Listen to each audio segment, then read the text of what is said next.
ladies and gentlemen. Welcome back to the LBLCS.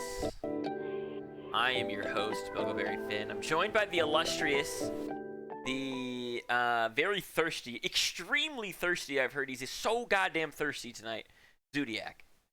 It is. I need to hydrate today. I actually have a very important day tomorrow, as it is my thesis defense day tomorrow for my master's degree. So, of course, what better time to prepare for that than just to get completely blasted here at the Lobo LCS? What a heroic night for you. Oh, I'm already going. The Buggles already got 10. Jan is taken off of the table. Do you have the link here, sir? I do have the link. I'm watching it right now.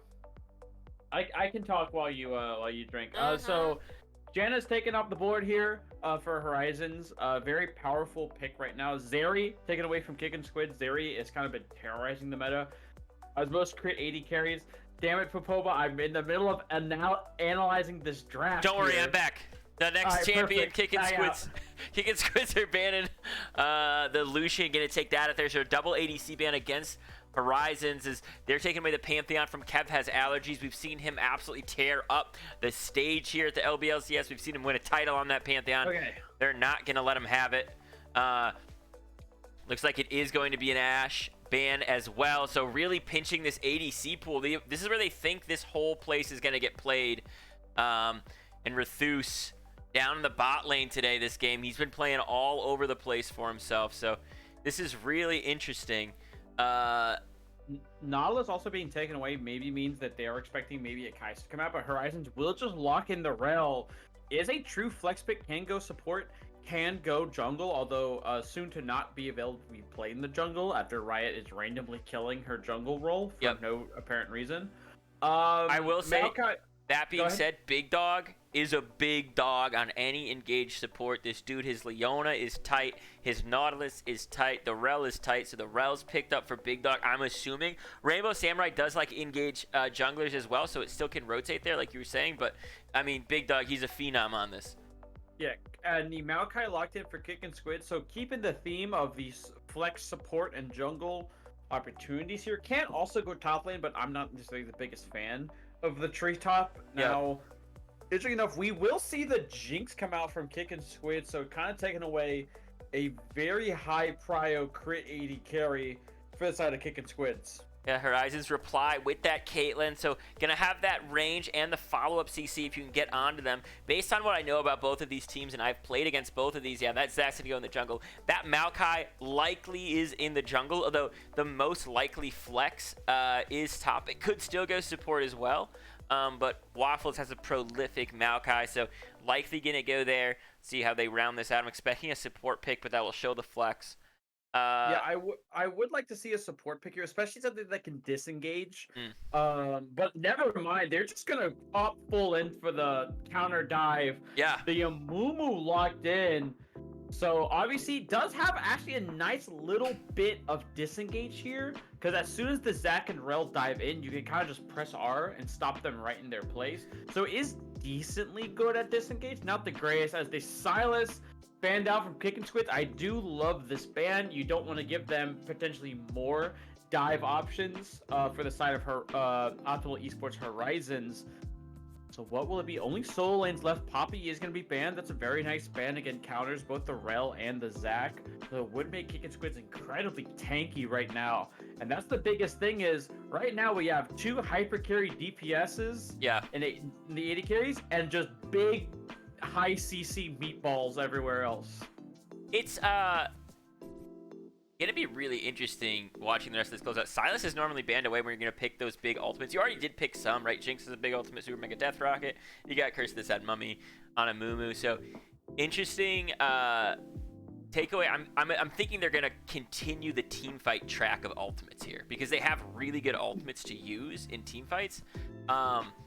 And the Silas takeaways, and there's Asol coming out. Oh, I love it here. It's interesting that they're going to pick it on 4 and not see the rest of the comp, but Asol is a champion right now who is incredibly powerful in the meta. He scales like an absolute monster. You have to try and deal with him. And again, there are more tanks in the game if this Cassante is locked in. Asol's not necessarily opposed to a bunch of tanks, because remember that Q scales off max health damage, and that E is a max health execute. So, the more health you have, the higher health you will be when you just instantly die to the black hole. Right. Because it's all based off those percentages. Twisted Fate being the hover right now by Horizons. Very, very strong pick. Can match the roam that Asol can put on with the pressure.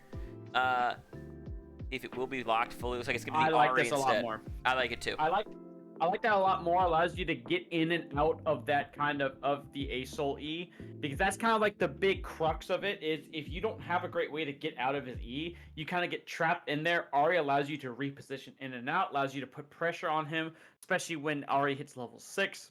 And I think it just fits their comp better, because Horizons doesn't have a ton of damage right now. And I love this pick from Squids. I love this. Yeah, and this was the strength behind this draft, which is why they picked that mid a little bit early too, right? Zodiac, you have the Amumu, you have the Maokai, you don't honestly know where they're both going, right? Even right now, technically, either one could slot into either support or the jungle here. So it's all based on preference, and when you hold those flexes, it lets you have so much just agency in how that top lane matchup is going to go. And dropping the Cassante or dropping the Zac or dropping the Rel onto the backline there, that could be massive if Set gets a good ultimate off.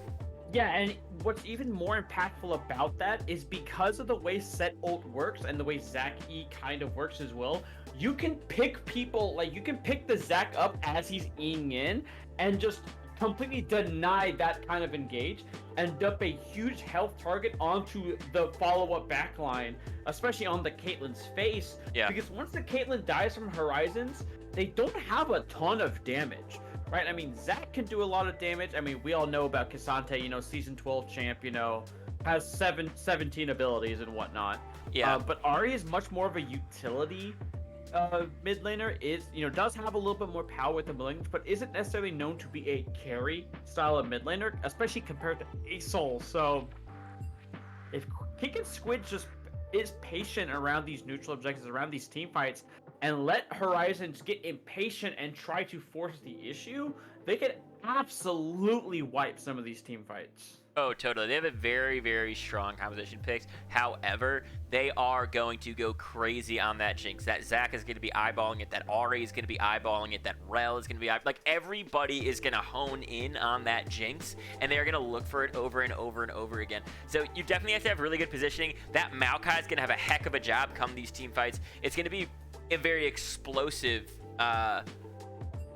just mid-game, I think, is going to matter so much. Yeah, if one person gets way ahead in a lane, it's going to change the dynamic of the game.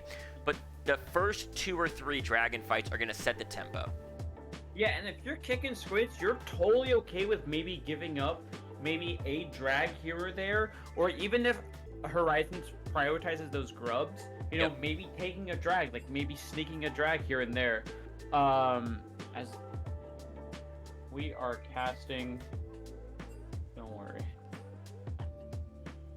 But no one can see that joke. No one can see that joke. It's just for me and you. Yeah, no one gets to see it. So, but we are. So that's the thing, is maybe because the thing is, Ari, when she hits level 6, and just kind of like Horizons comp as a whole, they want to kind of force the issue on them, because Ari is so impactful in that mid game, because Caitlyn has such a strong early game, because Zac, especially before, if he doesn't lose his passive early, can kind of just go batshit on the back line, right? Yeah. So maybe trading around the neutral, waiting till you get Sky's Descent from the Aurelian Soul, that's how you're gonna really win these fights. I do think that this game is very much like you're saying, a game of patience. You're either going to be the team that has to be so patient, as in like, when do we go in? That Zac and that Rel have to find the proper engage. And on the other side, the other team has to be really patient. It's like, okay, we're not looking to go in, but we're also not looking to take those early fights in those, like, that level 5 to level 8-9 area for these guys on the side of Kickin Squids. You're probably going to be at a disadvantage just because they have the higher pick potential. They have the greater dive at that point. You need to wait and get some items before you can really fend them off. Yeah, they have multiple ways to start fights, and so you have to, if you're Kickin Squids, you're trying to exercise patience. patience is going to be your best friend this game, because if Optimal Esports just lets everyone just sit around and get items and get, in terms of Reliant Soul, get those Stardust stacks, then it's so hard for them to look in these fights, because if you don't see Asol immediately and aren't able to CC him down, he is going to run roughshod all over your team comp. Yeah. Yeah, a lot of chat was talking about during that draft too. No love for Scud. We will have love for Scud because they are playoffs, and we're going to be streaming them in playoffs. Yep. But you're right. We need to get those boys on the market there. You guys played last night, I think. Yeah, I believe so. I mean, I know my team played last night. We did lose, but, it happens. You know who hasn't lost, Zodiac? Optimal Esports. Optimal Esports has not lost yet. They've lost games. They haven't lost a series yet. Right, and so Kickin, Squids obviously also sitting in 5th place in their group, trying to kind of, claw their way into that playoff spot. Maybe try and, sneak in, maybe find a back door somewhere. But it's going to have to come against the team that's currently sits 1st place in their group. Yeah, this is an uphill battle. We were talking about this too before we went live here tonight. But it is going to be a really interesting run for Kickin Squids, because they have 3 series to play. This is one of them. They play another one tomorrow, and then they have their final one next week. So they have the ability to go up and secure a playoff spot if they're able to play well, if they're able to win a couple of series there. Tonight would really put them in a great position to try to secure that too. Yeah, tonight would put them in a really good spot, because especially if you have multiple games, multiple series in a week, having momentum in those series really helps, because it kind of feels like, okay, we can keep playing. You don't really feel as much pressure. So, but it'll have to all start here against, like we said, the best.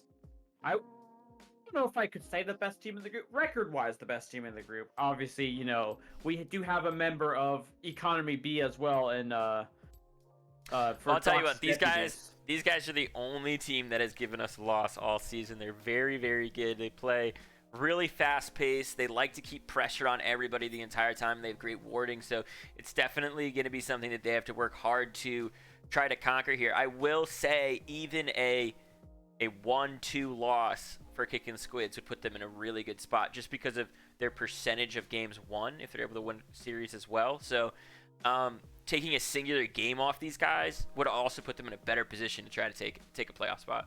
Yeah, it would put them in a really nice spot.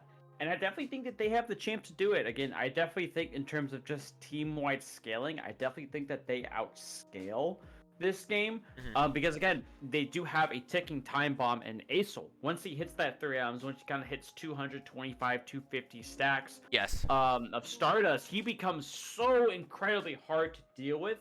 Not only just because of the nature of the champion, but because of the champions that Horizon selected. They don't necessarily have the greatest way to lock Asol down if he plays these fights correctly, because everything's kind of going to be blown on the Jinx. We got to get to Jinx, got to get the Jinx.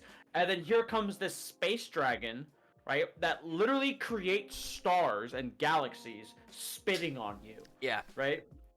Which is wild to think that, like, League power scaling. I know this is like a complete sidebar, but we have like a minute and a half. Fire off. League power scaling is one of the stupidest things, like, ever. Yeah. We have a I gotta take 10, so keep going. Yeah, perfect. So we have like a god dragon that creates stars and galaxies, and literally is like hundreds of light years in length, who can get absolutely blasted by a rodent with a blow dart, right? Like, what are we doing? Like, we're making dreams come true. That's what we're true. Doing. This is true equality, I have to say. I want to give a shout out to Dragon Slayer Luke, who's on Kickin Squids, not in this game, but is on Kickin Squids, and says, "Oh, and it's, by the way, it's your turn, Zodiac. My turn to talk. Your turn to do the tangoing." Insider info. 19 Steps is literally covered in squids right now. Dragon Slayer Luke is also my grandmother, and that's really interesting information to learn from my grandmother Luke. Thanks, Grandma. That's I was gonna say your grandma is much more proficient in Twitch than my grandma is. Yeah. I think that that's true, by the way. I know that Dragon Slayer Luke's not my actual grandma, but I'm gonna go out on a limb. I'm gonna say that's 100% true. I mean, probably. I mean, I don't think that my. I mean, okay, my grandma lives in like the countryside of Texas, so. Okay. Yeah, so I'm gonna say yeah, no. Probably. Buckle taught me everything I know, says Dragon Slayer Luke. I'm a little slow to load in. I just want you to know that. All right, no problem. So I'll let you know when I'm there. We got this. I'm looking at the skin choices right now. We do have a new skin, High Noon Rel, with the new High Noon skins that just came out. I will have this. I haven't seen High Noon Rel. I did buy High Noon Yone when it came out. That skin is awesome. That skin is amazing. I'm looking at the titles that they all have for each other. I say 19 steps. You guys can't see it right there. I'll show you. 19 steps takes it with Jitterbug. Crab Wrangler is also good. And I do like All Seeing from Rel as well. But Jitterbug and Crab Wrangler together on the side of Kickin Squids for their titles, pretty good. Yeah, Crab Wrangler is really good. I think my personal tag that I use is Executioner.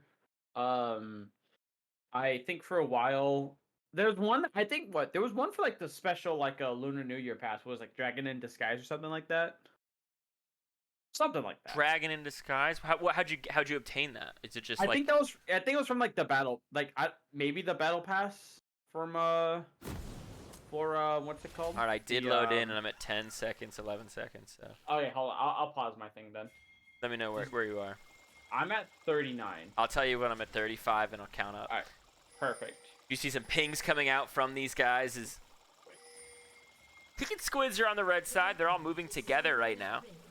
Kind of coming down towards this bush. They're trying to protect, but there's a 5-point going on from the other side. 34, 35, 36, 37, 38, 39, 40. And we're in sync. 41, 2, 3. Okay, yep. That is actually the order the numbers go, and you nailed it. You crushed it. Listen. This is why I'm a mass communications major, and I'm not a math major. Counting's hard, dude. They do not want to get invaded on. They're just like, please come in. They really don't. I mean, it's interesting because like their level 1 is fine. It's not great. I honestly think that they might win level 1 just because of Asol E. If you start at E, he kind of just like dumps it all on them, and they kind of trapped in there. Looking at runes and summoner spells choices, we do see a ghost coming out from Ari, which is really interesting because you don't normally see that. You normally just see the TP in the mid lane. So I like it. I like it a lot. And here I'm going to explain why. The only one that really is sticky glue to Ari here is Phenom on that Maokai. Everybody else can have such a hard time catching her. And if she could do anything to Jinx in these fights, if she could disrupt Jinx's damage output, if she could find the charm, if she could find the damage onto her, this game gets so easy for Optimal Esports. So I like the pickup a lot. The only thing is that Kev has allergies is going to have some advantages just with that teleport being able to show up very quickly. Reduce taking a lot of damage down here in the bot lane, and a big headshot coming out from Caitlyn, but pops the ghost, stays alive. Yeah, Wooly able to stay alive, and that's really nice start for them because Caitlyn into Jinx. I think Jinx seems like an age-old counter to Caitlyn, but not really through the lane because like the laning phase can be kind of miserable because Jinx does not like when people outrange her. So 19 steps, chunking right there, and Rethus also getting chunked. A lot of Kickin Squids taking a lot of damage in these lanes. Yeah, and mid lane it's fine because you will be able to get under turret. Bot lane it sticks a little bit more because there is a huge wave that's about to be shoved underneath your turret. And Jinx is still only level 1, so not able to actually find any type of gold or experience, is being constantly zoned off. So we'll have to see how they play this out. Needs to try and collect as much farm as she can underneath this turret. And not able to grab too much, but it's getting back into a relevant zone here, so do damage, doing a lot well. 19 steps, finding Welshie again. A big haymaker is going to connect as well. And if Set can get a decent lead, this could be a really impactful thing because they could start to get those grubs. They could try to find some ability to find skirmishes early on. Yeah, especially because it's really it's actually Night W's gonna go in. Yeah, he actually flashed forward as well and dropped the ignite, so he missed a fat finger. That flash and the stun as well coming out onto Phenom. Can they stay alive? They can. Back underneath the tower and they're safe. 16 to 16 is the CS, but a big wave pushing in. They could freeze here. Say maybe the Flash is a little bit overzealous there, but I do like the idea you have. Maybe try and punish them, for stepping a little bit too far, trying to show a little bit of fight here in the lane, but Big Dog has wait. Flash. There's no way they can step up safely right now with that CC that they have. Waffles is able to get one scuttle. Could actually double scuttle here as well. Yeah, and then the bot lane, the wave's pushing away from them. It's pushing into the side of Optimal, so really good wave management from them. They might need their jungler to kind of sprint down here and help them shove it out, because if not, they're in a really tough spot. 19 steps has a small farm lead right now up in the top lane. Might be able to get a big haymaker off in a second here, and does. Oh, the Q3 hits back though, and it will just be a grass proc traded. So yeah, but I think 19 steps should have the advantage, especially a lot through this early game. They're looking for something right here, and it's going to be a 3v3, but Rethus is not there in time, and a lot of damage coming out. Phenom dropping the W, but dropped super low. First blood going over to Waffles. He's able to take that on a Mumu. Now the mid laners are also fighting in the jungle. Waffles, nice sidestep to dodge the trap right there. Rethus throws out their own traps, and Kev has allergies trying to do the damage. They're looking for Rainbow Samurai, but he has his passive. A nice flash away keeps Waffles alive for a little bit longer. It's not going to matter. It's a 2-for-1 in the end of it, but the Zac passive is down. Yeah, and a fight that Kickin Squids started, they end up losing, and that just kind of shows the difference. Again, it's fine if Acel roams down, but if he doesn't 6, he's not that strong compared to Ahri, because all Ahri has to do is land a charm, and she's kind of done her job in these fights. So, decent idea there from the side of Kickin Squids, but again, the power of the early game from Optimal kind of showing through right now. Yeah, still even in gold despite the 2-1 down. Phenom maybe looking for a re-engage here. Very low on mana is Ahri, but the charm deters. Charm will deter. You also had the Zac sitting right there. He did have no passive, but would have been a little risky. His 19 steps and Welshi kind of slapping each other around a little bit, and that's just kind of what Set does. He just kind of slaps you a little bit, you take some damage, and kind of just go about your way. Hi, little dear Lilia. Undaunted claims that they could 1v9 this game as Raka. Or what game? That matters. This one. Because, like, this one? This team? Yeah, no, you just, the whole game. You put him in. So like it's a 5v5v1. Right. So like he's like, instead of like replace Baron with his Soraka. Right, with his Soraka, he's in the pit. They come and fight him. He's level 1, by the way. He hasn't gotten any XP the entire game. Yeah, he's just sitting there. I mean, I believe it. It's a principle we kind of invented at my at one of my jobs. It's called the batting practice principle. So the batting practice principle states that if you say you can do batting practice, but you never take batting practice with the baseball team, no one knows that you can't do batting practice. True. Just like how I've never lost a fight to Muhammad Ali. The same principle. Exactly. Because no one's ever seen you fight Muhammad Ali. Exactly. So they don't know. That's right. There you go. Manipulation 101. Waffle's gonna get chunked out. The charm coming down as well. Kev has allergies making his way over, but he is gonna get this CC. Here comes an ultimate, gonna get dropped in as well, but so much CC coming down. Now trying to absolutely chew through Rainbow Samurai. The flash away keeps him safe. Kev had allergies, gonna go, but no, he's able to dodge the charm. He stops just for a second right there. Really well played from Kev, but in the end, it's Optimal that take another kill. I gotta say, Acel has one of the swaggiest dodge animations if you're able to just the backflip in the air, the dodge abilities, but a nice pick there from the side of Optimal, and their early game, again, they have the kill lead. The gold is still kind of in the favor of the side of Kickin Squids, bro. A lot of that is just through jungle farm and the top lane. Everywhere else, there's a gold lead kind of in the mid lane and the AD carry. Yeah, they have the plate down in the mid lane as well, so that's helping generate some of that gold lead. They've able to come back, right? Jinx got super poked out in the beginning down here, but now is ahead in farm despite being down a kill. So they are finding small advantages in this game right now, and they are up in gold, which is surprising.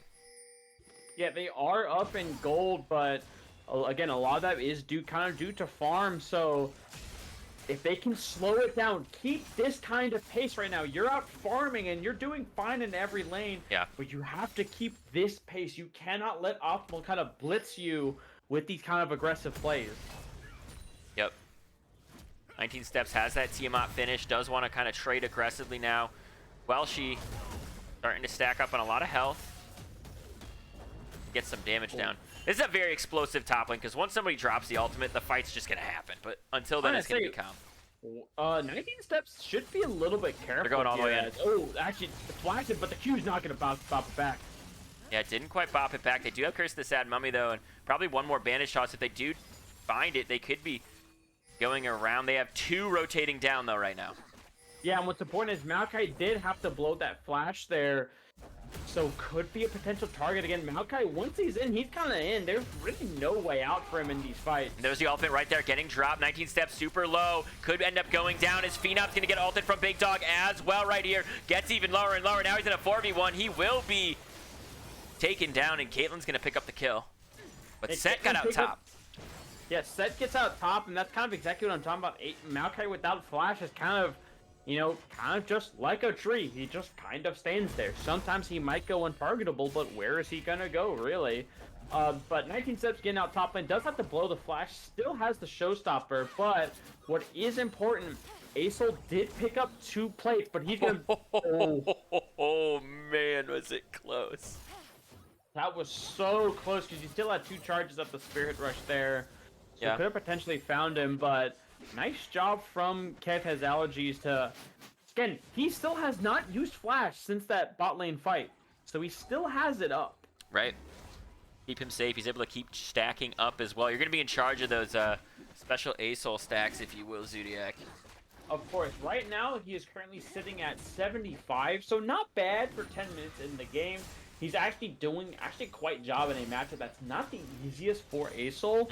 I would like to see him maybe go Rylai's first instead of, I presume this is going to be the finished Archangels, just because I think the slow that you get from your E is so impactful, especially when there's kind of 3 big tanks in the game. Yeah, I agree. It will definitely help out, but at the same time, I think you really trust Waffles. You trust Phenom to try to set this kind of stuff up, and Waffles might actually be in trouble right now inside of this pit. Here comes Zach trying to look for something. A little bit of damage coming out as Ari's making their way over as well. Nice ultimate right there. He's actually able to pick up 1. He's able to flash away, and here comes Set into it. Super Mega Death Rocket hits 1. Here comes the Acel ultimate, and they're looking for so many. The Haymaker hits. They get the passive again from him. Can they try to finish off Welshi? There's the ultimate. He's going to get dropped in the backline. They need to finish off Zach before he comes back up. He comes back up. He's alive again. Big Dog now trying to get into the fight. That's a double kill for Set, and they're going to pick up all 3. A huge counter punch from the side of Kickin Squids, and that's some of the big power. What I'm talking about is when Optimal Horizons engages, there's so much counter engage. There's the Sky's Descent, or I forget what the name of Acel's like normal ult is called. There's the Set R. There's the Curse of the Sad Mummy. There's so much counter engage that you really have to pick your fight super carefully, as the Kate might be in trouble here. She's just gonna net away. Actually, Zach looking to come right in, and he does have Smite, but it's actually already his, and now the fight is going to resume again. Kevin's out, he's trying to do a lot of damage. There's the ultimate from the Maokai, catching a couple. Waffles going into the backline, he's going to find 1. It's a jungler for jungler trade right now, and they're trying to do a lot of damage, and they are doing a lot of damage. Jinx going crazy, absolutely wild with the Ignites taking them down. Here comes the Acel, they're chasing. They find another one. Can they find this Caitlyn? One more auto attack, they do. Talk about a triple kill for Rathus. Yeah, Rathus. Or Rathus, I guess is how you say his name, absolutely going crazy there, picking up the triple kill, and that was the fight to try it. Optimal knew they didn't have very important ulti, so try to fight it, but again, the Jinx is still alive. Jinx still has all of her sums, so once they can't find the follow-up after Jinx flash, it's kind of curtains for them. Yeah. And a solo plate as well down here in the bot lane is Rainbow Samurai. Gonna clear out some vision, but this is exactly what Kickin Squids need. They need momentum to start right now in game 1. They have a lot of series this week. They could take it right here. It could be massive. Phenom taking some damage, but gonna knock him back. Yeah, Rathouse. It is Rathouse, but we intentionally say Rathus to irritate him. Okay, Rathus. Thank you. Yeah, Rathus, again, I have now to say is actually Kevin's allergies might be in trouble here. Oh, he might be able to drop Sky's Ascent. If he drops Sky's Ascent right now, it kills her, but will want to save it for the team fight. You might just save it for the team fight. It's been working so well that the counter engage that they've been doing, like, yeah, you can pick up a kill right now, but what can you get out of it? You're also at 100 life. You just get a little bit of gold versus possibly winning a team fight, getting a major objective. Waffle's making his way down here to the bot lane. This vision war has been intense from these guys. You're right, and the hunk in the mid lane really knows the stuff about the Aries. Ooh, bandage toss just misses from the paper towel. He will look to control ward. That's what we call, what a bunch of me and my friends call a moon with a paper towel. I like that a lot. Kevin's allergies staying a really long time could be dangerous, but the hunk. Actually. Sorry, the hunk. Oh, so I have a funny story about Kev. I'm gonna tell a story about Kev. Go ahead. Before they did the name change stuff in League, his name was Kev Has Allergies. And when they did the name change stuff, when they added like those hashtags at the end, his name was flagged for bullying. But his name is Kevin, and he really has allergies, so he's talking about himself. So he had to switch it to Kev Had Allergies because it was approved by the system. That's actually incredibly funny. I'm not gonna lie. That's really funny. Yeah, I cannot believe it, but it's true.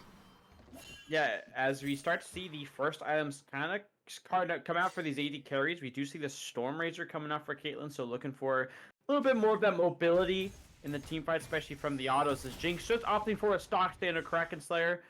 Interesting enough, we don't see a static Shiv. I'm pretty sure right now, like, most crit AD carries are just static Shiv into the normal build, because static Shiv is just incredibly broken for scaling champions. So Asol's at a really strong point. Is level 11 as well now. He's just leveling up, so he could be... Can you man the cast solo for like 2 minutes? I really need to use I'll do it for 3. I'll do it for 3. Get an extra coriander. 6-8 is the score. Let's take a look at the gold spread right now. You see where they really do have those leads. It's in the mid. It's in the ADC position. They have those big gold leads and the top as well. So top in a little bit of a skirmish right now, but probably won't amount to much. Does knock into tower range and going to drop the ult further into it. He's going to drop the haymaker to try to stay alive for a little bit longer. They're going to have everybody go on in on him, and they do. A lot of damage coming out. He's going to drop a little bit of CC right there, stay alive for a little bit longer. Can he get the haymaker off? He can, but he has to try to walk out of this. It's not going to be fast enough. Waffles, though, trying to just break them both down. Decides not to. Asol on his way up, actually going to drop this guy's ascend, try to do a lot of damage, and they're starting to tick down just a little bit more, and they could get them, but not quite in range. It doesn't have the flight there, but and what's important, the Sky's Ascent is now no longer available for this drag fight. So again, a big cooldown used, but they will just look for the Herald as the ace in the hole will be used to chunk the Maokai out a little bit more in preparation for this dragon. Tower going to be taken by Kev Had Allergies. Up in the top lane, Asol getting bigger and bigger. These shutdown golds on Jinx and on Asol getting bigger and bigger. The next team fight or so is really going to be massive for this game, as these guys do scale, so they need to get Caitlyn even chunkier than she is already. She's already starting to slap them, but they really needed to take these guys out quick. Yeah, they really needed to, but this is kind of where Caitlyn dips in a little bit of power, is when she really needs a lot of crit strike chance because she revolves so much around these headshots, right? And those kind of one-shotting you. So, like, right now is probably her weakest point in the game, is this one item, only 20% crit chance. All 5 have set up. 19 steps, gonna walk in first, gonna find a lot of people, maybe too many, and he can't even drop haymaker in time. He gets taken down. Yeah, a little bit of overzealous. You don't have Sky's Ascend. You don't have a lot of key team fight. Also, this is a dragon you should just probably be fine with giving away. You're doing so well in the scaling department. And again, it's just something, again, you just need to be patient. Patience is your best friend. Super Mega Death Rocket coming in. Not gonna take the dragon, though. It is going to be Zach that picks that up, but they're able to take mid tower. They're going to shove this wave. They're going to drop Herald, and they're going to look for some more damage on the mid inner. So they will get that charge off, but they probably won't take the tower. Yeah, we'll get a second charge off. We'll get damage onto that turret. So we're kind of in. We've really hit that point where we really start to see ultimate getting dropped. Hang on, this could be dangerous. So much coming out. They dropped that Q a little bit early, but it shouldn't matter, as Rethus gonna pick up their 4th kill of the game. Okay, I almost got scared because Rathus just started autoing minions when Kate was CC'd. I was like, what are we doing right here? I think that was an A move misclick. Yeah, a little bit. Listen, I can't even like complain that much because I can't say I definitely have not like flash fourth shotted a minion on Jin when I've someone done was that. like, super low. Way too much. And like I just sit there with my head in my hands. I'm like, there's no way I just did that, right?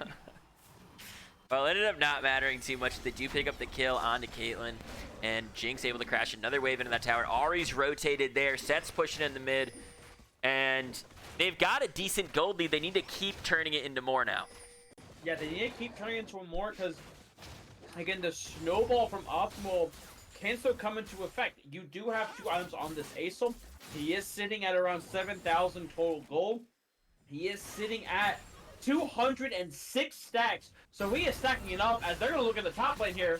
Well, she's dropping the ghost, trying to run away from this one right now, and is pretty fast, but the Azul just chases you down forever. He's trying to burn you out of here, and he might just, they're going to try to separate with that 19 steps right there. Use the blast, that doesn't matter. Kev had allergies, going to pick him up. And now they've got Welshie off the map, but a 4v3 in the bot lane. And that's a huge power of the Asols. They're going to look at maybe trying to enter bot lane, but Amumu kind of dissuade them from looking at it. But that's the power of the Rileys on this Asol because there's so many front lane champions that don't have great ways to get out once they get in. And so if you can just time it right on this Asol, you can do so much damage with the Breath of Light. I believe that's the name of his Q. This is a wild separation of these guys because they're just like, do we push in middle right now? Do we try to do this? They have the split on top. Set is now rotating away as well. They're going to be able to take this down here in the bottom. So a trading of turrets happening as they're taking down mid lane, but Asol still in the top, still can side split. A teleport's actually coming out. His Set's going to decide to defend, so they don't actually even take a tower here because Set gets there in time. Asol still pushing up in the top lane too. Yeah, the indecisiveness kind of cost them that turret because they did have a full wave there as Waffles does take the Raptors. Oh, actually, Zach can find him here. He is going to find him. They can't stop him right now. Ari might be able to get a charm over the wall. Nice flash away, gonna dodge a little bit of CC. Here comes 19 steps. This could be really bad actually for the side of it. They can't find him, but that's a lot of damage. Can he get a haymaker off in time? He drops super low. He gets a huge haymaker off. They're able to get the pass of the Zac down. Now they're looking for the next one. Rathus is unstoppable, taking down the route. A teleport coming in as well as Waffles just absolutely chasing down this Ari, trying to save that Bandage shot. Looking for the right time. He's going to use it. They're gonna blast him so he can't move. Kev had allergies, picks up that kill as well. And the Kickin Squids are using all their tentacles right now. Yeah, a little bit of maybe a desperation call. You kind of feel like you have to force on this move, try and find some gold for your carries, but just not able to find it. And again, more gold being scooped up by this Jinx and this Asol. I mean, right now, this Jinx is so disgustingly fed right now. She has 12 gold in the bank right now, and they're just gonna full siege here. Yeah, Big Dog finding a massive CC break right there and doing so much damage to him as underneath the tower. They trade 1-for-1 right here. Rainbow Samurai now in the vicinity, actually gonna slap that Jinx back. She doesn't care. She wants to be closer. She's looking for it onto them as Kevin Allergy just peppering it in as well. Gonna block the ultimate. Super Mega Death Rocket is available, so maybe looking back up here, maybe look for a sniper Mathus. Yeah, might be able to find it. Here. Welshie over the wall. Is still hunting. Okay. Hello, Welshie. Nice flash away from the charm. Doesn't get hit. Yeah, that Asol E is so massive right now because it covers such a wide area of the map that, again, it's just so hard for this team, for Optimal to fight through it. Because, again, right now, your damage is a Malignance, probably, maybe, I assume that's going to be Lichbane, Ari, and then Caitlyn's not even at 2 items right now. Jinx is nearing her 3rd completed item right now. So just the amount of damage that can be done in this fight is so high on the side of Kickin Squids. And they're looking so dangerous with these picks that they have here. They have to get into this Dragon Pit to try to contest here. They have numbers advantage right now. Well, she does have teleport available, could choose to come in, but big ultimates on the side of Kev had allergies. Yeah, you do have the full Sky's Descend here. Kate Trap's not able to dissuade that much. Again, she's not that strong. Doesn't even have finished Infinity Edge for this fight. And if you're optimal, you should just give this up. You should be okay. It's just their second dragon. They're not Right. stacking dragons. We don't have to fight this right now.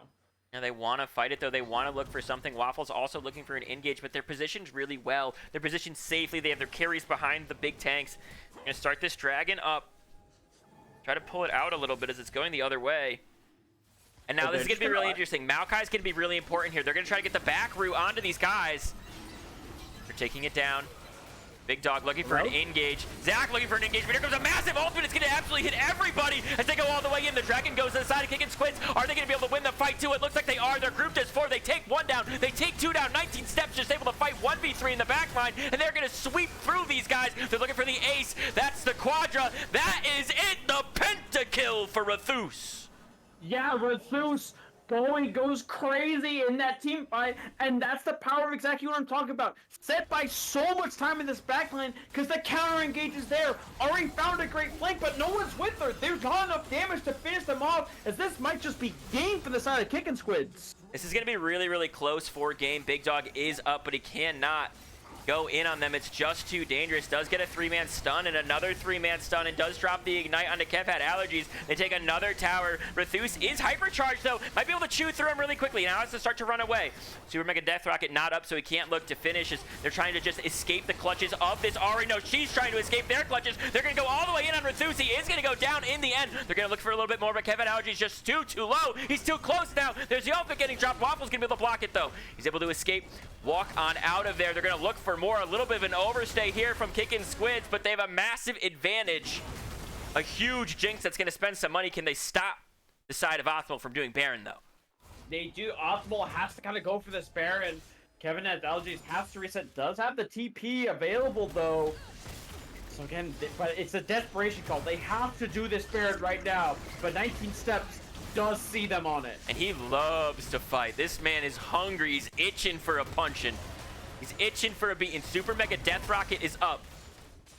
Some war is getting in there. Everybody else on their way. 19 steps dancing in the area. Kev had allergies, also has his stuff available. There's the ward over the wall. Here comes the ultimates. One ultimate is in. The second ultimate's not going to hit anybody, but they're looking for a big fight. Here comes the Maokai ultimate as well over the wall. Kev had allergies. Zax's be able to pick up the Baron, but everybody might go down. It's over the wall. Jinx is even into this fight now, too. Good cleanse in the backline from Caitlyn to get away from Phenom, but it's a 2-for-0 so far, and they could be in a lot of trouble. Yeah, Rathus picks up 2 of the big front lines, and they're just going to kind of run this thing down mid lane. I believe the Baron actually went to the side of... Yeah, it did go to Optimal, so maybe, just maybe, they might be able to hold on with the Baron minion, as a Storm Surge is going to be finished for Ari. Need a big play from Ari, from Caitlyn here. Big Dog needs to do a good job defending. They need to find the damage onto Rathus. They're looking for the CC, but they can't find it. Now they're into the pit. Big Dog taking so much. He's getting chewed down. He might be out as 19 steps does a great job front running. Good haymaker to stay alive for a little bit longer. Ari trying to get out, but Curse of the Sad Mummy holds them in place. They take them all down, and Kickin Squids, the Season 6 champions, are going to try to end this one, but here comes Welshie. The great stand from Optimal Esports, trying to hold on to the game for a little bit longer. A few more auto attacks. Phenom is now onto the Nexus. Can he finish it off? Waffles flashes forward. Game 1 going to Kickin Squids. Kickin Squids finds games once and finds the momentum in the series against the number 1 group and Economy B. And what a wonderful draft from them. Picking enough champions to counter engage the hard dive of the side of Optimal. And if you're Optimal, you kind of have to, I would say, to just maybe going back to the drawing board with kind of where you want to put your power, because, again, realistically, just being honest, their comp had 0 damage. Like, really, their comp had no damage in it whatsoever. Zach built full tank, didn't even go, like, the Leandri's, like, off-tank AP build. You had Cassante, who, I get it, it's Cassante. He does a billion damage for no discernible reason. But he's not in an amazing spot right now. Then you have Ari, who's kind of a utility mobile mid laner. I think that Ari had the ability, if Ari could have caught that Jinx, but Rathus had such good positioning, always staying away from the Zac, always staying away from the Ari. Maokai always hugged Jinx. And Yeah, if the moments when they didn't, they were looking for a massive engage or dropping the ultimate. They were creating a play. If Maokai wasn't hugging Jinx, they were creating a play. They did a really good job. I'm expecting another draft very similar from both sides. I think we're going to get two really team fight heavy drafts. I do want to see the change you're talking about. I want to see higher DPS on the side of Optimal Esports. And I don't think that Jinx is going to get into the hands of Rethus after a pentakill in this game. I don't think Rethus is going to get the Jinx, but also, even more so than the Jinx, I would prioritize just taking the ASOL away from Kev Had Allergies, because although Rethus had an amazing game, he popped off, a lot of this lead was built on the back of Kev Had Allergies, because he was such a nuisance to deal with in those early to mid-game fights. Yeah, it is going to be a few minutes until we get into this next game, guys. So I know you guys all... Oh, it's not a few minutes. It's a few seconds. I'm going to play a little game with us, but we're already in. I'm going to get you into this one, Zodiac, as well. Perfect. And we'll be into draft short enough. Perfect. And so, again, maybe if you want to pick the Jinx, maybe pick some more, like... It seems weird, because I don't think the dive was bad, but I'd like to see maybe more point-and-click dive. Like, maybe instead of the Zac, maybe a Vi for the jungle of Horizons. You know, something that can just say, you are dying this fight, right? It's something like that, because, again, Horizons has a lot of dive, but it's not necessarily the easiest dive to stick, because it is... Hold on, I need to move down. I'm not on this team. Does look like they're going to switch sides here. So Optimal Esports, being defeated in game one, do have the choice, and it looks like they're lining up to go for the red side. Where do you think they're putting that counter? Do you think it's in the top lane? Do you think it's in the mid? How do you think this is going to play out? I would like to maybe see them put it into this top lane. Top lane is just a incredibly powerful role this season because of the grubs, because of how much objectives there are in the top side, and because of how the amount of carries you can play in that top lane. You do have the option for Aatrox, you do have Renekton, you still have Jax, who's a potent champion. I mean, my team lost yesterday to a Gangplank, right? Yeah. There are still so many champions you can play, so I would like to see Welshi on maybe something a little bit more that gives him a little bit more fighting potential in that top lane. But if you're the side of Kickin Squids and you're on this blue side, you can absolutely get your pick of the litter of some of these champions. Again, you have your options for the Janna, the Pantheon, the Ashe, because I assume one of those three champs is going to be open. If the Jinx or the ASOL's left open, I wouldn't even be surprised if those champions get first picked, because they seem to be able to play around that so well. I think we're going to see higher priority on whether they're looking to engage or disengage. And here's why I think this. Yes, we're playing an economy. Yes, we're watching a game, but these are really good economy teams. Kicking Squids they've been economy commercial level for a long time. They've taken the economy champs. Horizons have been undefeated in series this season, so they're super, super strong players. I don't think one game loss is going to give them any type of issue. So when I look at these two teams, I'm like, okay, they have deep enough champ pools where they can definitely play a lot. But what's going to matter is how do you start these team fights, because they both want to team fight so much. Yeah, and that's why I really think maybe the Maokai priority for the side of Horizons, or maybe Vi is just much better, because it's choose a target, kill a target kind of champions that they really didn't have on the side of Horizons last game. Yeah, Kickin Squids have been doing the payout right now for everybody as we are about to drop into this one. Kickin Squids on the blue side this time, so as you're watching the draft, we've got those switched over. I thought you said Kickin Kids. Kickin Kids, well, they might be Kickin Kids. I don't know the age age of Horizons, but they might be Kickin Kids. I mean, listen, Michael Jordan once put it best. I'm not going to repeat it on stream because I think it's TOS, but you know what he said. If you know, you know. Who's kicking my kid, says Luffy.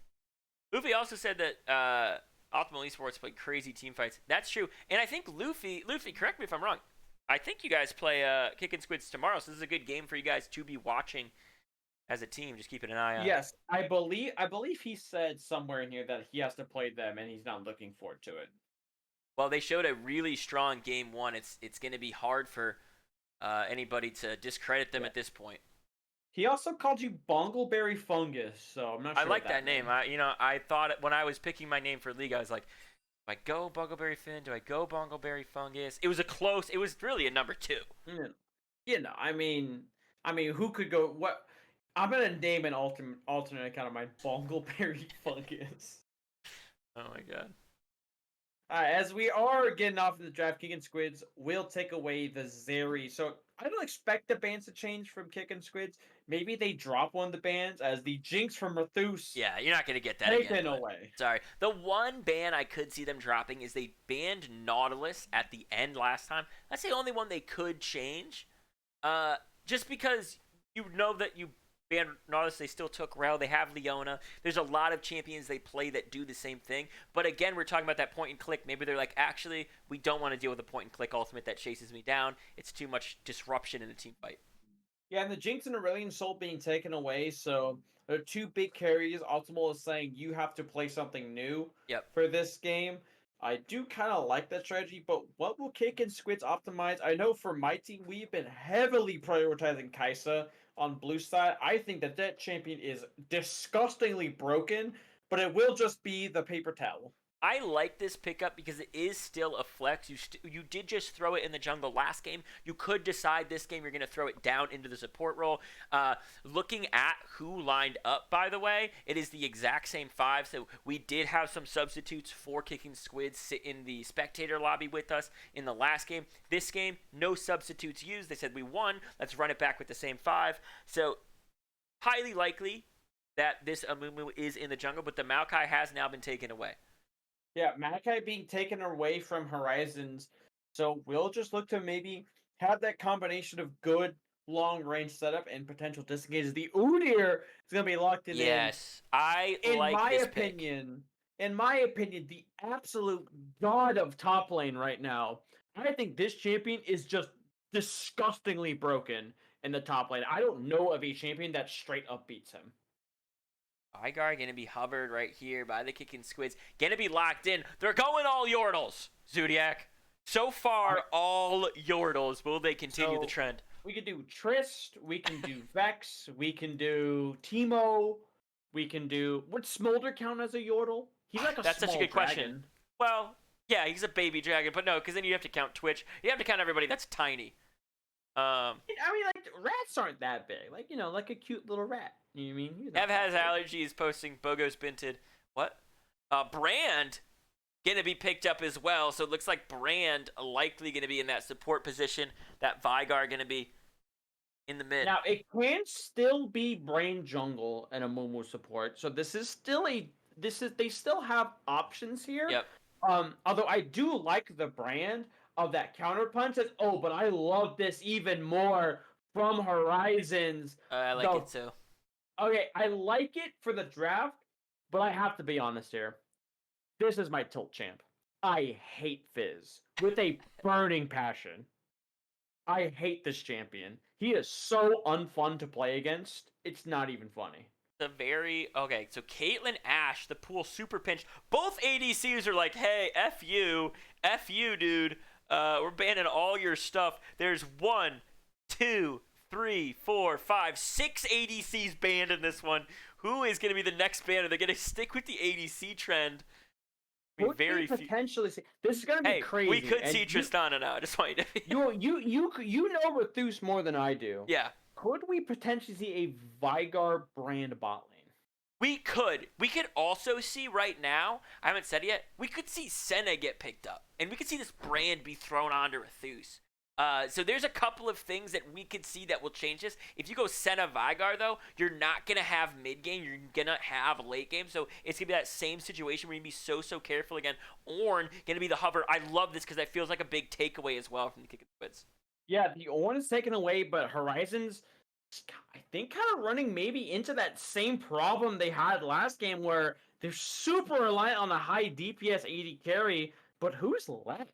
Right, Zeri's gone, Jinx is gone, Kate's gone. Remember when I said like who are they gonna pick as a counter? There's the Twitch. There's the rat. Rat house gets the rat. Okay, I got 7. I gotta do. As as a rat enjoyer myself, if the set is going to be picked, as a former member of the Rat Kingdom, the superior rat team in the low budget LCS history, um, I don't know if I like Twitch here. I'm going to be honest. There seems to, oh my god, we're going full in. I Please. actually like the Callista a I like lot Kalista a more. lot too.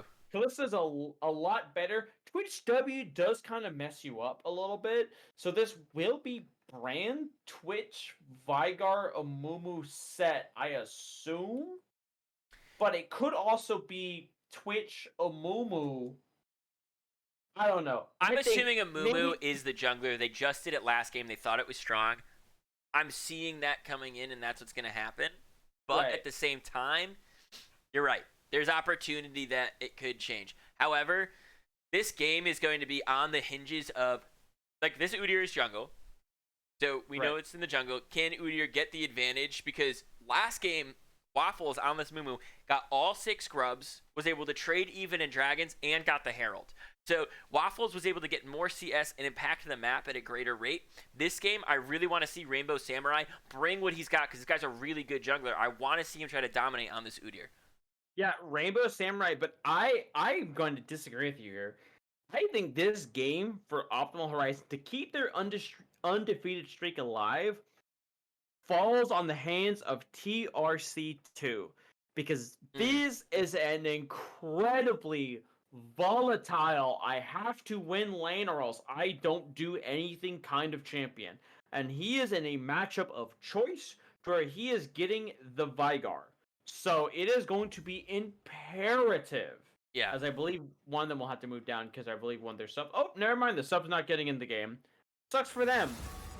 But the Fizz into Vigar matchup, if Horizons is able to win that matchup and Fizz is able to snowball, good luck to Kickin Squids. Because there are 3 champions who do not like to play against Fizz on the side of Kickin Squids, and they just so happen to be all the carries of Kickin Squids. Yep. It's going to be really, really tough because they don't have that point-and-click lockdown that they had last game, right? They had a slippery mid laner last game. Ahri is a slippery mid laner. Fizz is even more slippery. Dude is so hard to catch, has constant abilities to escape, has really big burst damage, and these guys are squishy like you're talking about. So without your really simple point-and-click, this does get harder. However, Set dropping an Ornn onto the backline and deleting Maokai Kalista could be really massive as well. We saw how dominant 19 Steps was last game in the top lane. Can he do it again against the new champ? Yeah, and I think that Set still here is a crazy pick because even then, so Kalista, we haven't talked about it. It was kind of touched on a little bit. Is the Kalista pick here?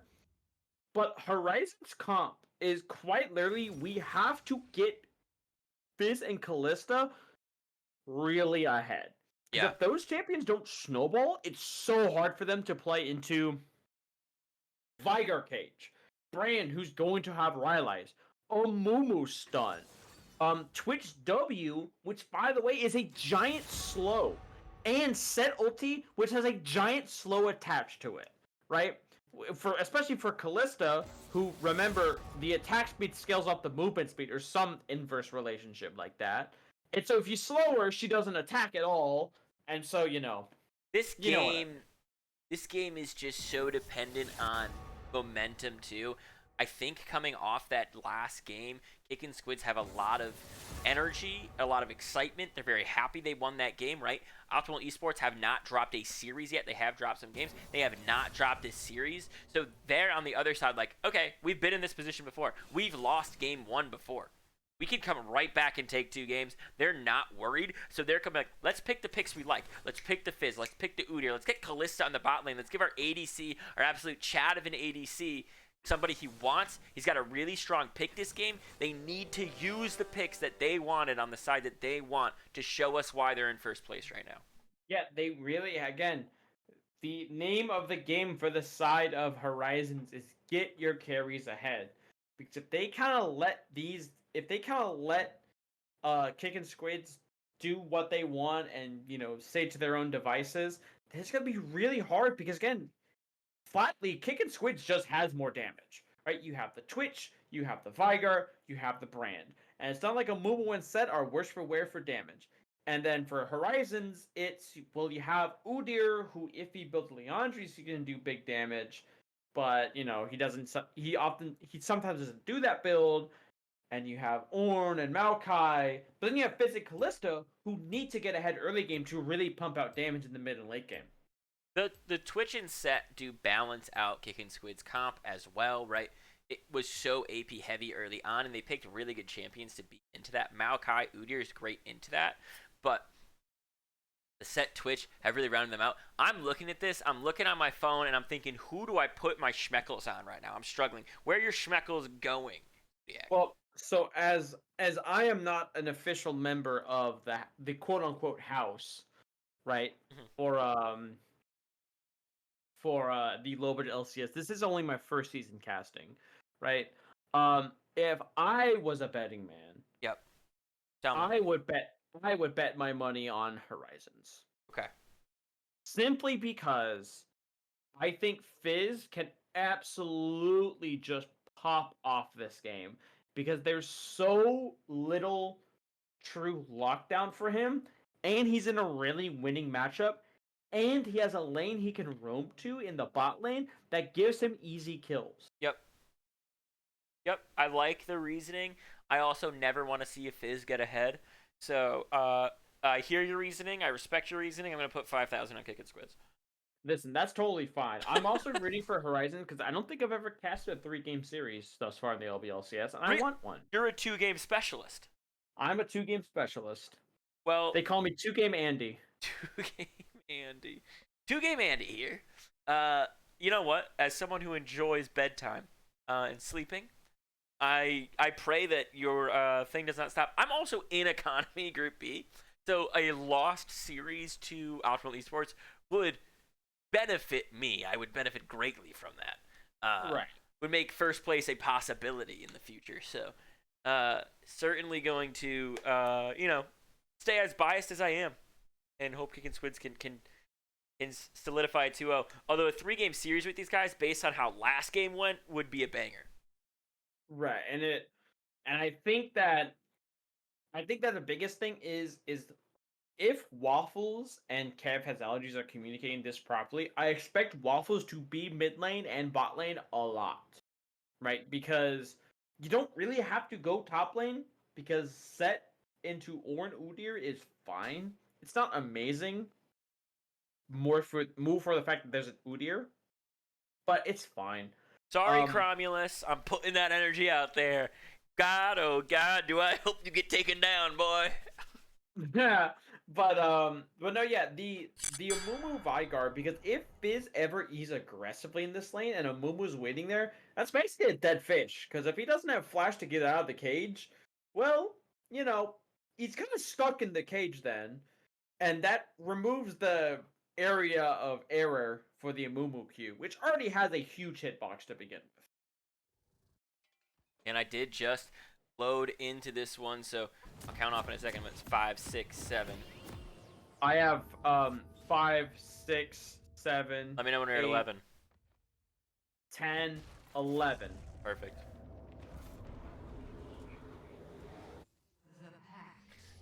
We did see the stacking inside of a bush, but now it looks like to be more traditional 5 or 4 point start from these guys.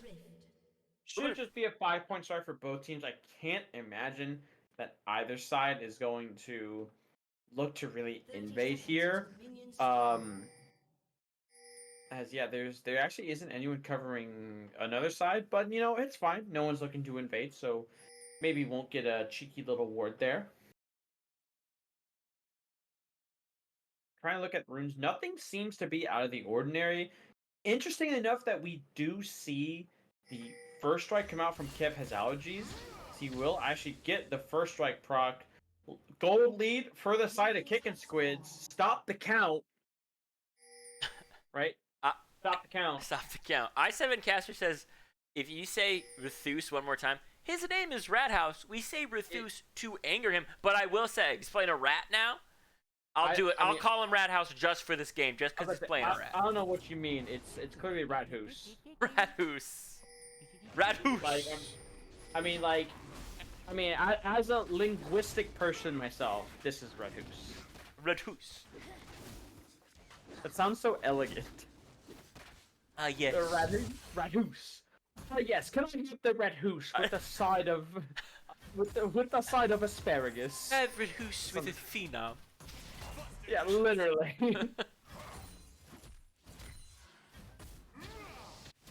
Calm As, beginnings. Calm beginnings. Vigon's going to be under turret for a lot of this game. Again, doesn't really want to trade into the Fizz that much.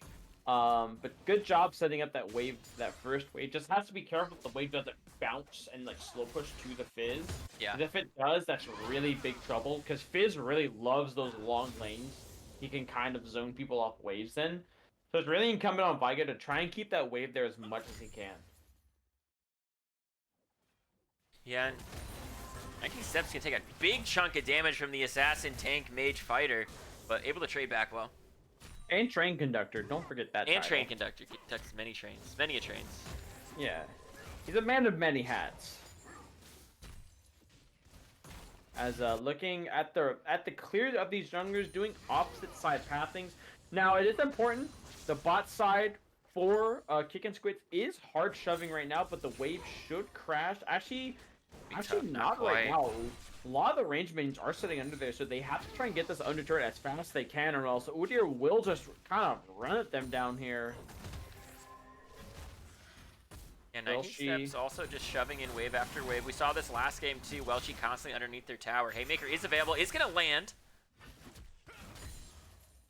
But a little decent trading here, but Welshi, especially on the Ornn, is a lot more comfortable in these lanes because it is just Ornn. He's just gonna chill and catch farm as much as he can in these lanes. Interesting enough, we do see the Kalista take the bone plating as Kev has allergies and DRC2 trading a little bit in this mid wave. And Kev did the right thing there, just making sure you're constantly hitting when he's coming in. Once he uses those spells, the flash forward down here from Big Dog, doing a lot of damage on a Phenom. Can he try to get away? Trying to drop the damage in response, but he's not going to be able to do anything. As first blood going Kalista's way, Bandage Shot's going to miss in the mid lane. Yeah, and that's kind of exactly what I'm talking about. You have to get this wave under turret and just take the reset. It's not perfect, but perfect is oftentimes the enemy of good. And they were looking for that perfect back, but just not able to find it, and it cost them their support's life. Yeah, good job from Phenom, though, being like, hey, I'm dead. I can't flash my way out of this. I'm going to hang on to that summoner spell because we know pretty soon FaZe is going to be looking at level 6. They're going to need to have that flash to escape. Yeah, good. Again, decent, nice job holding it. Hey, I'm dead. I'm just going to try and maybe trade 1-for-1 here, but I will trade my life for it. And importantly enough, Kalista does pick up those Zerker Greaves, and Twitch desperately trying to push out this wave here. May not be able to get it because here comes Kalista into this wave, and it might not be the best for the Twitch because he has to take his reset now, because if not, he's a D-Blade versus D-Blade Zerker Greaves in a not so great early game matchup. Yeah, and that's really big that Kalista is able to get that gold, go back and get the level 2 boots early on here. Has allergies still trading when he can. Going a little bit far up, though, taking a big E from the Fizz. And underneath tower, it's a massive problem. He's going to flash away. It doesn't matter. As Fizz also is able to flash out, but he gets grabbed now, taking a little bit of damage right here. Taking down the flash forward. It's not going to be enough. Now he has his ultimate available as well. He's going to drop it forward and slow. He's going to try to dodge away. One more bandage toss would do it, but he doesn't have it up. And Fizz is able to escape very slippery. Nah, but like, what is this champion, dude? Like, what is this champion? He had like 150 mana and got to use like 2 Qs and an E and an ult. Like, what is this?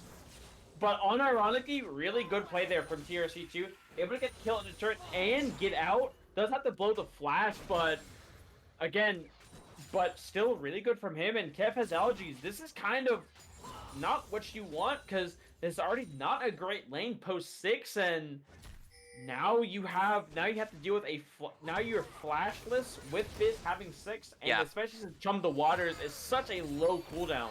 Yeah, it's not up right now, but it is a very low cooldown, right? Did already drop it on that Amuba to make sure he could make his great escape, which he did. And you were talking about, you had highlighted Zodiac.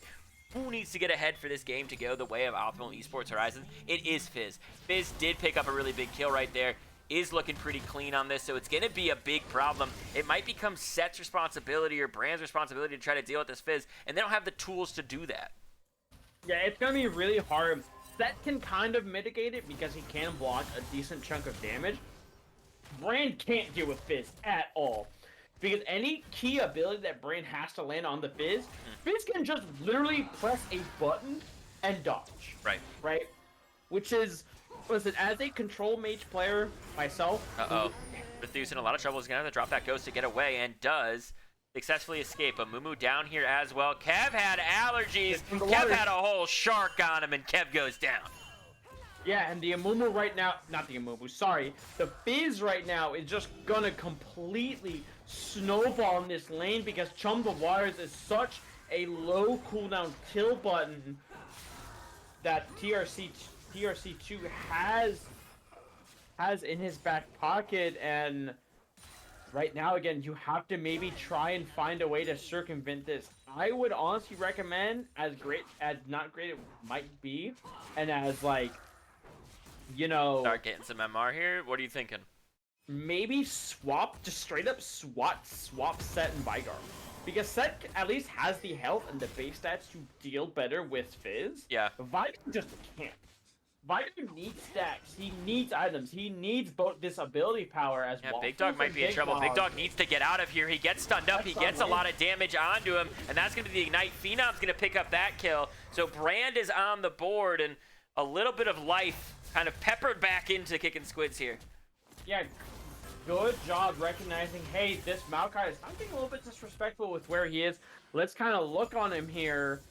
As 19 steps in Welshi. 19 steps actually has a nice CS lead in this top lane, over 20 off. Yeah, but Rainbow Samurai in the vicinity. There's no one to come help, so he needs to find a way to win this fight here. Could choose to drop the Haymaker at the right time. Drops the ultimate instead. He's looking for the Haymaker. He's able to trade one. Can he trade another right there? He needs to keep auto-attacking for the two. He's going to try to flash away, but Rainbow Samurai is so fast. Those summoners just are not up, and you can't escape him. I would have rather liked to see 19 steps maybe just stick it out, recognize, hey, I'm dead regardless. Let me just try and go 2 for 1 here solo. But such a nice job dodging the call of the Forge God with the Showstopper, and then perfectly landing the true damage from the Fate's Call. Sorry, that's Kallista's ulti. From the Haymaker. Yeah, massive kill pickup in there. You're in this position where you don't have this priority to win that fight, but you still find a win. This is really big. We were talking about what needs to happen for the side of Kickin Squids too. Him being victorious in the top lane is part of it. Yeah, him getting up, sorry, not him the guy, but him being 19 steps, getting ahead is massive for them because he is going to be such a problem if he's able to keep the snowball up. But again, they still have to answer the question, how do you deal with the fish in the mid lane? Yeah, Grubs are coming back up. Waffles gonna see Welshi, not gonna land the bandage toss, but they do have everybody here early, but great vision. He's gonna spot out a little bit right there. They don't even care about it. They're just gonna try to burn these down. They wanna make sure they can't do that crazy split business. Yeah, Biz already pathing down into that bot side jungle. They are gonna maybe look to dive the Twitch here, setting it up. Twitch may not see this coming. Yeah, oh yeah, Twitch has to run now or he is just turbo dead. Yeah, some backs being challenged right now. There's 4 people lurking on the gates. Twitch probably going to find out very shortly. We're probably going to go down there, but 19 steps to go out. There's the ultimate. Hey, bud, I don't think you get out of this one alive, and you don't. The 4-man dive on a Twitch secures the kill. Yeah, Twitch just needs to stealth out and just take the L, you know, for the minions and the plates, because now it's going to be even worse from you. You miss the minions, you miss the plates, and you die in this lane. Yeah. And right now, the early game prowess of Horizon, you talked about at the start of the stream, their ability to keep the pressure on, keep these early game fights going is really showing right now. You're able to trade 2 plates back in the mid lane as well, so not a massive gold lead, but where this gold is on is those carries, right? Callista and Fizz, pretty beefy in the gold department, so going to be a problem for these guys as this game continues. You need to make sure you take this Fizz out in these fights, because if he gets to strike first, he will kill someone. Yeah, and that's exactly where they need all this gold. Remember, I talked about it at the start. They need the gold on this Callista and Fizz, because if Callista and Fizz are even with their laners, they're losing. They have to be ahead, and right now, they are steamrolling these lanes. Yeah, there's going to be a couple of things that really matter too. I think come late game, Fizz is going to see champions like Brand, like Vigar open and easy targets. But he needs to be patient, and he's going to need to wait for this Twitch, because if there's anybody that's going to have the ability to delete the side of Optimal Esports, it's going to be this Twitch. We saw the pentakill from Rethus last game. We can see it again this game. He's on a very sneaky champion, so hold your full burst on that Fizz. Don't try to blow it early on a target that's not worth it. Wait for the ones that are. Right now, you can go crazy. You can kill anybody you want, but come these late game team fights, you got to be careful. Yeah, you do have to be careful with it. But on the other side of that coin, if you're able to just hit one, come to one, lands 5's out. He stays alive. And that'll be enough. Yeah, but what's important about that trade is because Chum of Wars is such a low cooldown ability for no reason, by the way. Like, it's gonna be no one from Riot is listening, Zodiac. You're not gonna change the cooldowns of Fizz in this cast. I know, but listen, I play a lot of champions that Fizz beats the absolute fuck out of, right? And like, I hate this shit. It's personal. It's personal right now for you. It's personal for me, right? And so what's interesting though is that Vigar hasn't opted for like a full defensive setup like the Roa build, as actually 19 steps is in trouble here. Yeah, it probably is gonna go down. Couldn't connect with that big haymaker. Gonna drop the ultimate just to slow it to roll a little bit. They're gonna try to give the kill over to Rainbow, and they do. So he goes to 2-0-2, and he's going that AP Udyr. Yeah, he is gonna go for that Leandri's first item again. Really good item for a lot of the champions that can use it. It is just straight up enough damage because of the way that Leandri's works. Remember, you do more percent bonus damage in fights the longer you're in combat.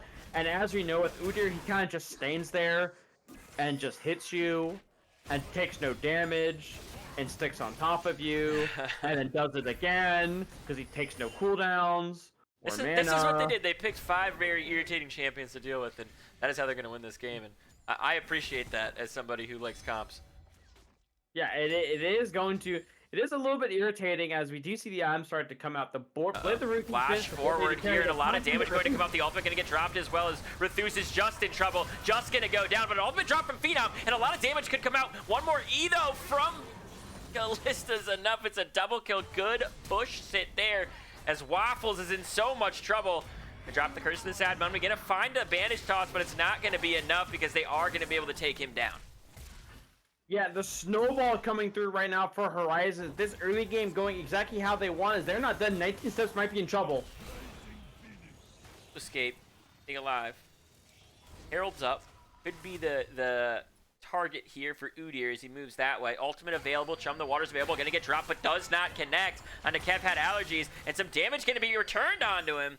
Allergy staying safe and survives another one. And you know what? Fizz hasn't been able to roam too much, but Kalista still has a massive lead. Yeah, Fizz not able to affect the side lanes. Again, normally would be a concern, but right now the bot lane priority coming out from Big Dog and Vsol really showing their stuff right now in this lane. Twitch is a little bit worse for it. He's up and farm, but the gold right now is really, really in favor of Kalista.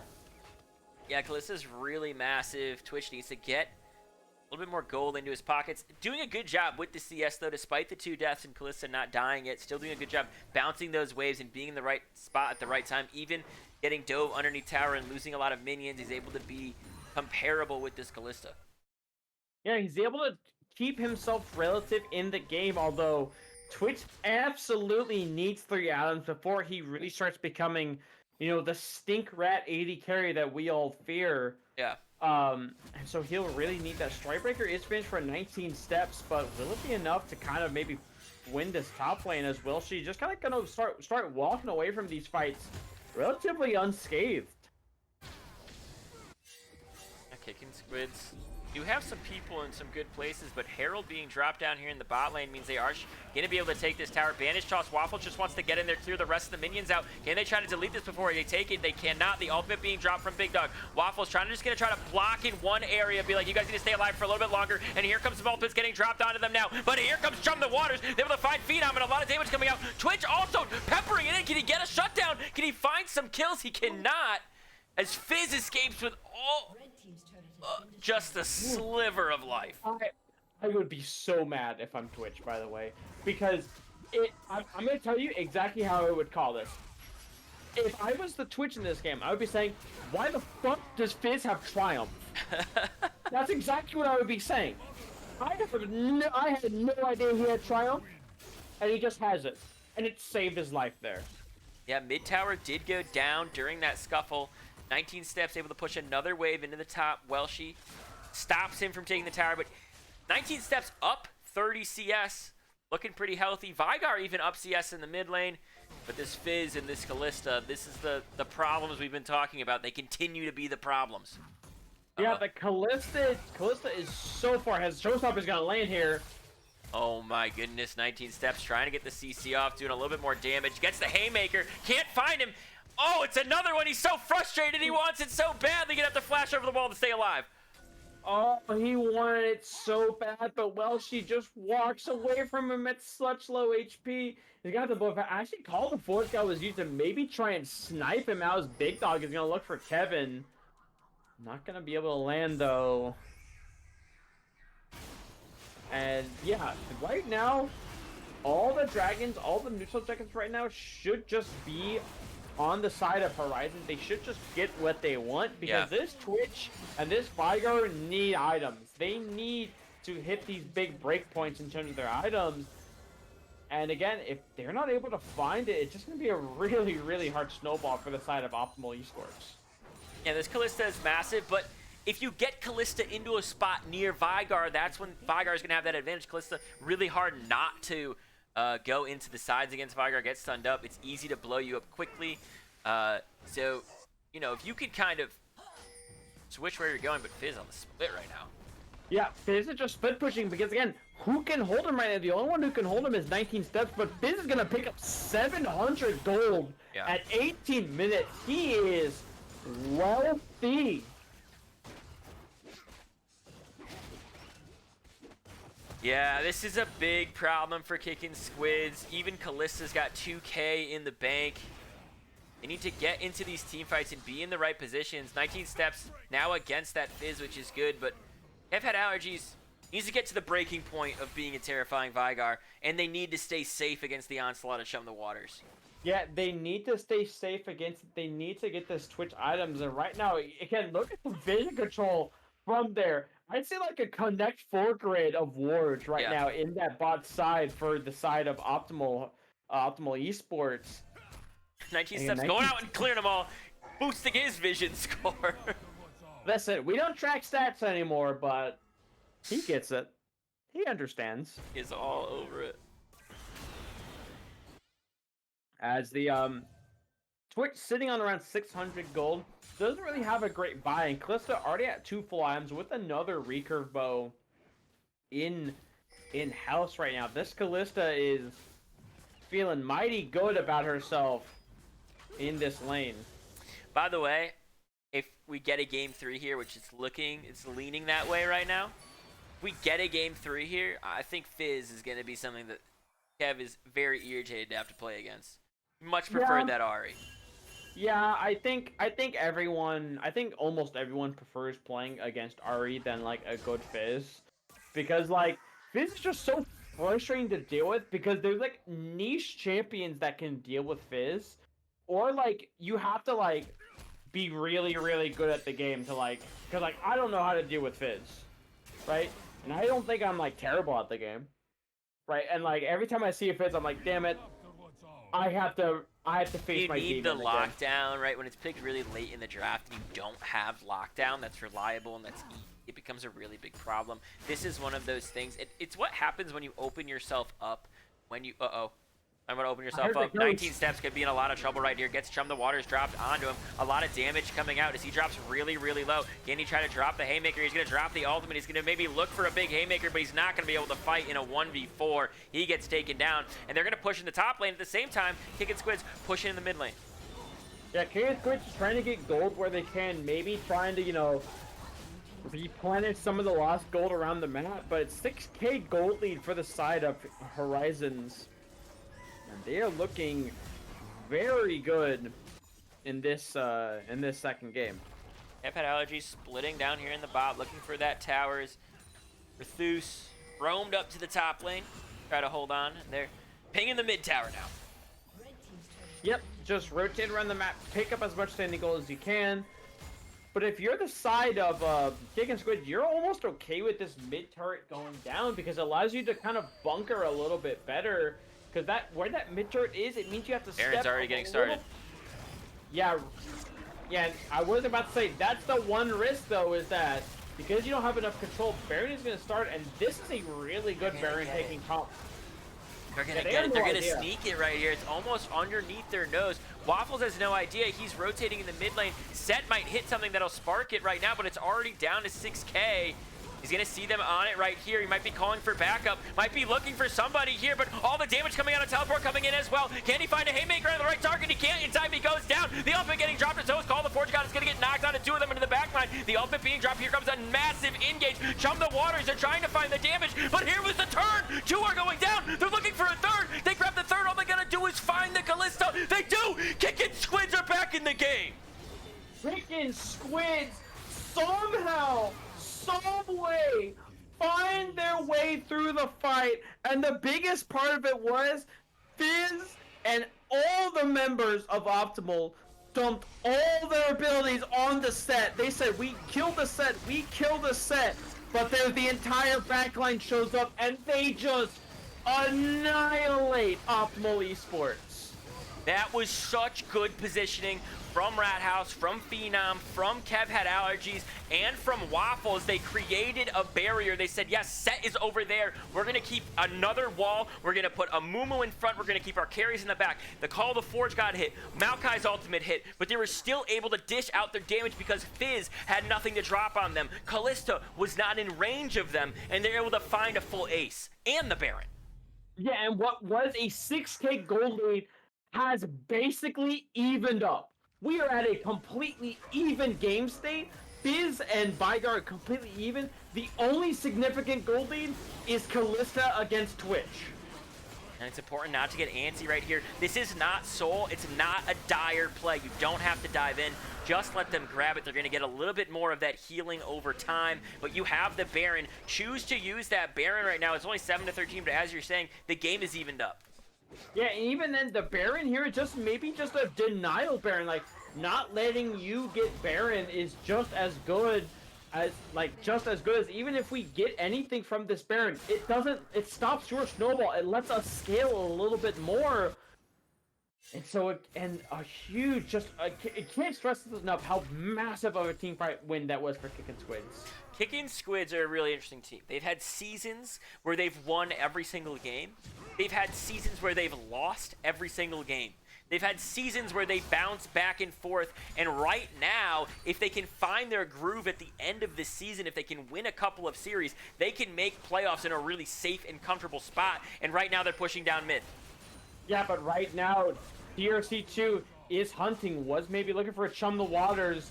Well, she's made his way over, does have Call of the Forge God available. Vygar's still not there yet. They're getting some damage onto him, but good cast right there from Rethus to deter them. Yeah, just trying to deter, again, if you can just keep the Baron, if you can just keep the game state even, if you don't lose a fight, if they don't win a fight, that's perfectly fine because you even up the game state. You're back to even playing grounds, and again, you have scaled this team. Yeah. And it's really important not to group too much near this Fizz. If he gets a solid Chum the Waters off, Call the Forge God could come in from the side. Ornn's dealing with that pressure right now, but gonna try to rotate over after that wave. Kev Had Allergies still peppering in some damage from the side.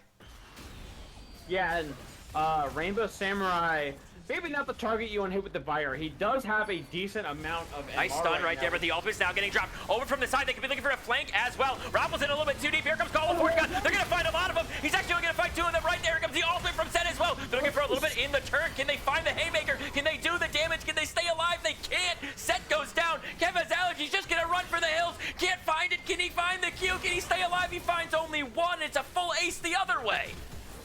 Yeah, and maybe that's just enough, though, killing Vsal to maybe slow down the push. You will only lose potentially 1 to 2 turrets, but that's what I'm talking about. You don't have to win a fight with Baron. If you just take a turret with Baron, even just one turret, you're totally fine with that. You don't have to overextend. You outscale. Just be patient. Don't be in a rush to end the game with the Baron.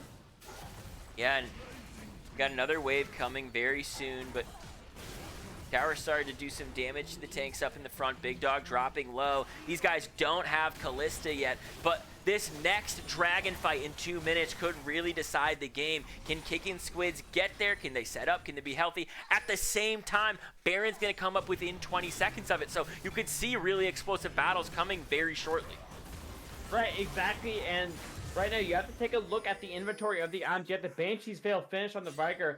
Twitch is looking for that third item, I believe.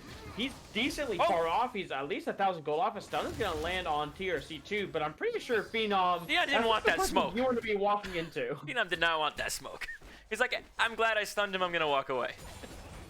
Yeah, he's like, you know, I'll take my damage, but I am not looking to all in you because you are Fizz and I am Brand. They've had allergies in the bot lane, pushing away. This is where the teleport does come an advantage here. Some MR now picked up for the Ornn, though. Before he was having so much trouble defending because he had just a Frozen Heart and the Bomby Cinder trying to defend against the Veigar that was doing so much to him. But now he's got some MR, able to hold on a little bit easier. Yeah, does have the Ornn item, the Unspoken Parasite, which is a crazy name for an item. I have to admit. Oh, and they're looking for him. Can they find him? Maybe trying to slow on to him. Radhouse had faith. The rest of the team didn't. They backed up, and now there's an open slot to get to the mid lane. They have to start channeling their backs. Yeah. Twitch is going to have to reset, but most importantly, what that sets up is an open track to this dragon, because even if they want to see this mid lane, they absolutely can, but they just want to peel off for Soul. They absolutely have the tempo to do it. Set is hovering and thing, also getting dropped, actually. A lot of damage coming down onto them. He's able to push them off of the tower. Now from the backside, 19 steps is in the area. Well, she's trying to play some D.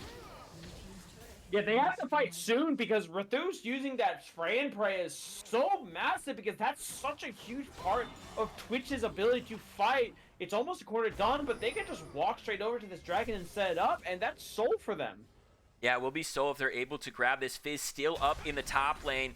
Might be sending Veigar to go deal with it. Veigar, if he can win it or if he can deter Fizz from going in, does have the teleport, can choose to rejoin. Waffles has the smite available. He'd be looking for it right here as they're walking on it, but the Callista E should be able to take this right now. It drops super low. They're looking for it, but Amumu's able to take it. Curse the Sad Melby is in. Here comes Set. He's going to find a massive ultimate and a 3-man stun in the backline. The brand damage sweeping through. They're trying to stop him. Veigar's going to join. He's going to try to help him. A massive haymaker as well. Can they find these guys? They're looking for the damage. Kevin Allergy's trying to find that Callista, but can't. They're looking for more. They're going to find a second. Can they find a third? They do. And all of a sudden, Kickin Squids swing back into the lead here. Kickin Squids, no pun intended, throw an absolute haymaker 30 minutes into the game, saying, your Fizz is topside, he has no TP, we're just gonna run at you with numbers. And I thought the fight was gonna be disastrous because Rathus did not have the spray and pray, but he's able to survive as the chunk of water is just to live as... This could be Baron again. This could be Baron again for the Kickin Squids. They're looking to start it up with all 4 of them here. Set just pushing up at the top lane. Gonna move over. Waffle's gonna use that blast going to make sure that they can't do any silly plays, but they have a ward in the pit. It's just gonna be Fizz. Can he make a miracle play? It looks like they're gonna call it off. They're gonna say, we can win these fights. We did it last time they had Baron. Well, they've got it again. All 5 of them. Now they've got it again. Twitch will have the Infinity Edge here, so he does hit that 3-item Apex. And Veigar does have the ability to purchase another needlessly large rod.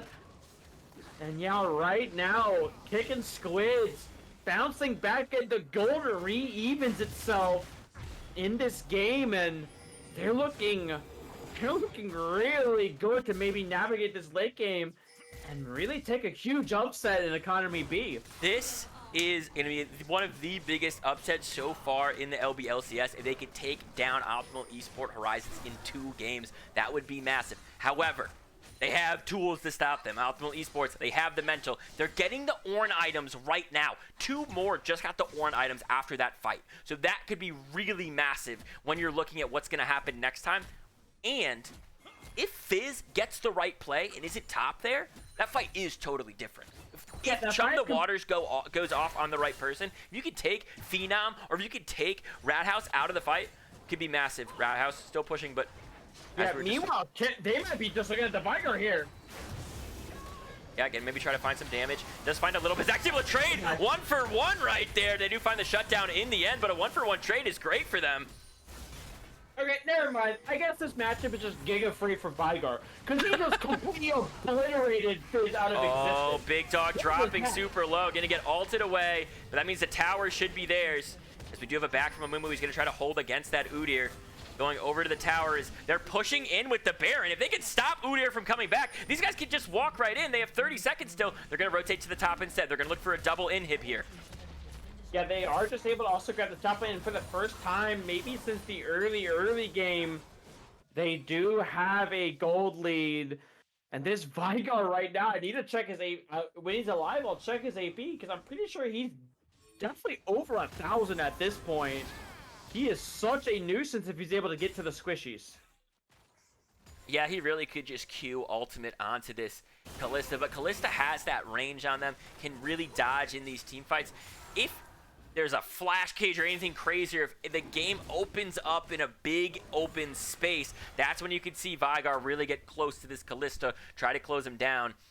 Only one inhib going down, though, with Baron so far. Yeah, only one going down is Waffles. It's not in trouble, but you know, definitely potentially in a little bit of a precarious spot. The death cap upgrade is also available potentially whenever one gets the level for the Fizz, so that is something you have to look at right now. And the set and the front line for the side of Kickin Squids trying to find their stride. Set does purchase the Jack Show, so we'll have a bunch of added resistances. As maybe just a lull in action here in this game. I've had allergies no longer has the Baron. Actually, the rest of them no longer have Baron as it has timed out, but Soul could still be on the table here for Optimal Esports. That's their way to really become a problem, but I really think it is just going to be up to this Fizz, up to this Kalista to show their mechanical prowess in these team fights. Yeah, Kalista does hit that 4-item power spike, does have the Terminus, so extended fights are the name of the game as long as Kalista is able to hit, but that's the problem. Is she able to hit? There's, again, I commented at the start of the game, I never really elevate on, it's so hard if people get on top of Kalista for her to actually hit people, because there's so many slows and stuns available. And they're looking for 19 steps right there, a lot of damage going out. He's going to flash over the wall to stay alive for a little bit longer, and here comes all the damage in response. He's able to drop a huge one into the back line, but he's getting ticked down. A passive Haymaker is going to connect as well. Banish toss onto the right target. There's the ultimate as well. The shutdown comes through, and goodbye, Kalista. Yeah. Just again, and that's maybe the problem with the Fizz right now, is because Fizz is so good at playing downhill when he has such an advantage, but the gold lead is even, and so Fizz can't find a chum the waters, and even if he does, it sticks on someone who can just he just used his E, and now he's in trouble. Can he stay alive? He goes golden, maybe a little bit of time, but a nice stun right there, and this could be all over for Ultimate Esports Horizons. It's gonna be up to the Udyr, up to the Ornn to hold on for a little bit longer. People could be spawning pretty soon. Maokai only's got 5 seconds left. They're looking to push into the bot lane here. Well, she needs to save her life for a little bit longer. Has called a Forge God. Could look to stall out here. Udyr pushed out the mid lane, so they bought a little bit of time with that. Here comes Big Dog. He is spawned. It's a 3v5 right now. Not much of a wave, though. Here comes the next wave coming in right now. Welshi gonna take a little bit of damage. Just has to block. Maybe use that call to Forge God to keep them off. Here comes Kalista. They're up in time. They could choose to hold here. Rest of Kickin Squids might need to back up. They're realizing we don't have the firepower right now to end this game. Yeah, can't necessarily end the game, but put it in a pivotal point. You have double inhibitors. They are staggered, though, so mid lane will respond. I'm pretty sure decently here. Drags are even. Gold at this point is relatively even. Yeah. But again, Kalista at even items is not ahead. Fizz at even items is not ahead. Set is doing so much work in these fights because it is so hard for them to burst him down. You cannot get through the shield of Haymaker right now, and so he is just able to survive for so long for his backline to get there and clean up the fight. Yeah, and actually just what chat was saying, Captain Ginny dropping it in the chat, right? They're focusing the set had a great flash out, then had great repositioning with the rest of his team, was able to drop the ultimate, find a 3-man Haymaker, a 3-man stun, and just do so much damage initially. This 19 steps just a monster in this series on this set. If we find ourselves into a game 3, I can't imagine he gets it a third time. I can't imagine he does, because again, Set is one of the champions. He doesn't need a bunch of resources. Gank him as many times as you want, put him behind as much as you want. That is still incredibly useful. Spotted and they're out. going to start the Baron here. Spotted out, but they started it up. They have people nearby. Udyr coming over. Can they finish it in time? It's actually going down really low. Here comes Udyr from the side, though. They're going to drop the ultimates. Everything's going down at once. They are able to grab it. But find a big fight. Uh-oh, they're out of position. There's a nice Chum the Waters, though. Actually, out of 2 targets into the backline. Going golden on 1. Banishaw's not going to find it as Maokai is already down. They have the Baron. They have the numbers. They have 1 inhib down. They have an open slot through the middle to find the next one. Yeah, they can just push this mid wave, and they can look to end. You still have called the Forge God. Yep. A Set is going to TP to this top wave. I'm not sure I agree with this, because you could just hard force mid lane here and end. Yeah, they're looking to play it a little bit safer. They're going to look for just a 3 inhib. But if they can find Welshi, they can find Welshi. Udyr actually forced to back. They're still going to push in through here. That means Set is still top. This fight is a little bit even up. You need your frontline men. They're calling for the backup. They're saying, let's get all 3 inhibs. Let's be calculated in our finishing. Let's make sure we end this game the way we need to. Maokai's up in just 2 seconds. We're not going to have the numbers advantage. Yeah, AP check on the Vicar. He does have 1,300 AP, so no amount of MR will save you. Because this little Yordle hurts. Nice stun. A lot of damage onto Welshi. He drops super low. Getting hit by the damage there. Here comes the rest of the wave. Super's going in, but Fizz, call the Forge God coming down because Fizz is on the backside. That's a 2-man knockup, and Radhouse is the one. He has to flash away and stay alive for a little bit longer. 1 already goes down. It's Phenom. Curse the Sad Roman's only going to hit 2. Set into the backline. Hits so many, though. Can they finish him off? It's going to be another one killed. Waffles is still alive. 19 Steps is still alive, but 3 on the side of Optimal Esports Horizons. Can they do it? Can Set find the damage? He gets CC'd. He gets knocked up. They're able to knock down another one. Waffles can't even be touched. This man is a massive tank. They're looking to push it in. They still have Baron. These guys are going to go heal up. Can they get into that mid area? Can they Baron up the rest of these minions? This is such a tense end to the game. Everybody else still down for about 30 seconds, but they have the numbers advantage right now. 19 Steps, half health. They're looking for him, a little bit of damage coming out. Can they end this game? They have not yet. This next fight here at the Elder Dragon is going to be it. Actually, no, it's not even Soul yet. We don't even have Soul yet. Yeah, we don't have Soul yet. These teams have been training dragons, and right now it's so hard. TRC2 finds the Twitch, but doesn't feel comfortable all-inning him. Elects to go for the Vicar, and Twitch is able to just sit there and just blast the opposing team. He doesn't pick up any kills, but he does just so much damage that it proves so effective that, again, it's a 3v2, but the health bars are such in favor of the side of Kickin Squids that they get the triple inhib, they're able to get the double super minions, and if they get this soul here and able to walk it down mid, it might be curtains. Yeah, they're looking for it. They want to make sure it is curtains. This is a massive win if they're able to get it. Probably one of the biggest upsets this season in the LBLCS. Kickin Squids need to close it out, though, because if you give Optimal Esports an inch, they're going to take the whole game. So walk it in right now. As5, be together. Kev had allergies, does have teleport available, could choose to come in on a ward, could choose to just walk up with the rest of his team. You don't have Baron anymore. You have the Soul. You're really tanky. But bottom inhib is up right now.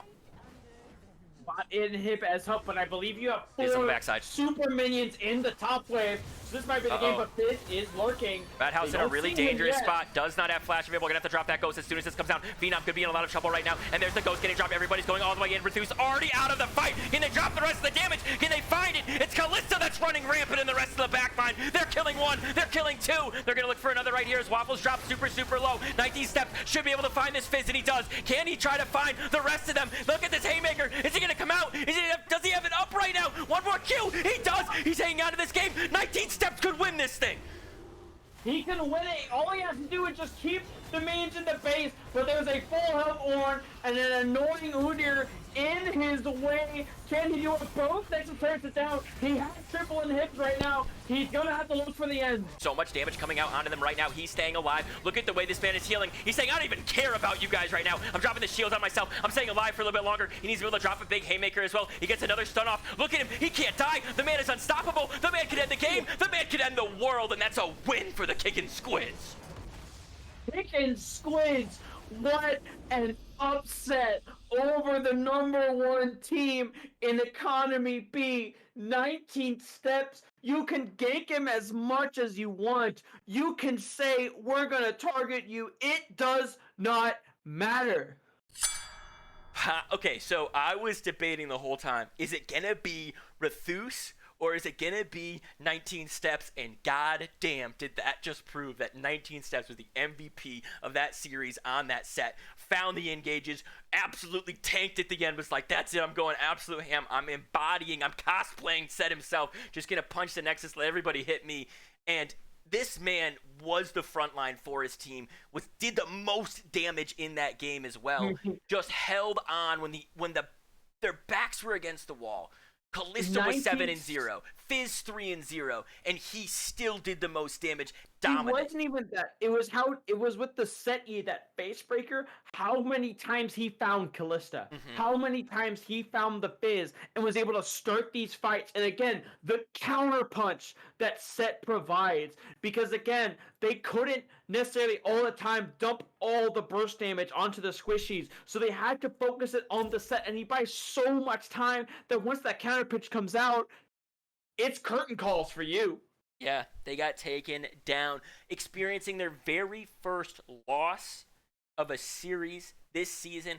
Other than these games, these guys have been massively, massively dominant. And even for most of this game from Optimal Esports Horizons, they were massively dominant. The Fizz was crazy. The Kalista was crazy. We saw that gnarly escape early game from that Fizz. So these guys are really big contenders. But Kickin Squids have found their stride here. And it's a really important time. They've got another game tomorrow, and they could be trying to find that playoff spot. Yeah, Kickin Squids showcasing that, hey, we're not in the playoff picture right now, but we don't see an E, for elimination in front of our name right now. Yeah. So we're still in this thing and proving to the entirety of the group that they are a team that is not to be messed with. No, they are not. It was a really fun game to cast, Zodiac, with you, and your curse remains true. I'm going to give everybody the payout as we're signing out, but I just want you to explain your own curse of casting at the LBLCS here. My curse is always that I get 2-0s. I've gotten a lot of great game 2s, some really, really close ones, but I can never quite get a game 3. But I will always take a banger 2-game series over 3 lopsided games. That game was one of the biggest bangers, dude. That game was like the epitome of an LBLCS banger. Back and forth, full aces, other aces. One team takes the Baron, the other team full aces as soon as they get it. I mean, that is what you want to see when you're watching these guys. Big payouts to anybody who put Schmeckles down on the Kickin Squids. Guys, Economy Group B playoffs, everything is up for grabs still. Check it out. We got more games tomorrow night. Hope to see you back here then. Everybody else, have an absolutely wonderful night. Zodiac, you want to sign us off? I will sign us off. Of course, stay in school, eat your vegetables, potentially do drugs. Yeah. This is Zodiac and my good friend, Mr. Bongleberry Fungus. Bongleberry Fungus reporting for duty. Bongleberry Fungus signing off and wishing you a great night. Smoke your vegetables, eat